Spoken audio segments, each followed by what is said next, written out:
Moi, mä oon Jerri. Mä oon 20-vuotias, täytän kesällä 21 ja oon Turusta kotoisin. Taidemaailma on avautunut mulle oikeastaan aika nuoresta saakka videopelejä kautta. Mä oon pelannut tosi nuoresta saakka ja ollut tosi kiinnostunut, miten videopelejä maailmat rakennetaan ja millaisia asioita siellä voi tapahtua ja millaisia ympäristöjä siellä on ilman, että niitä on oikeassa elämässä olemassa.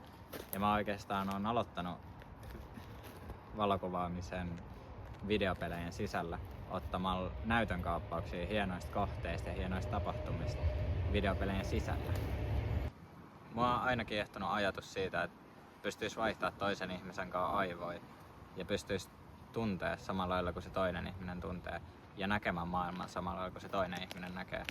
Ja musta tuntuu, että valokuvauksen ja taiteen kanssa ylipäätänsä saa ilmaistua itteensä niin hyvin, että pääsee tosi lähelle sitä, että pystyy näyttää toiselle ihmiselle miten tuntee ja myös miten sä itse näet, mihin sä kiinnität huomioon ja millaisia yksityiskohtia sä näet asioissa. Mä käsittelen mun portfoliossa aika laajalti erilaisia aiheita, mutta sen keskipisteeksi tulee arkiset asiat. Mä koitan saada arkisista asioista irti sellaisia tunnetiloja, mitä ei ehkä miettisi heti kun näkee ne, ja musta tuntuu, että valokuvaamisella sen saa tosi hyvin esille.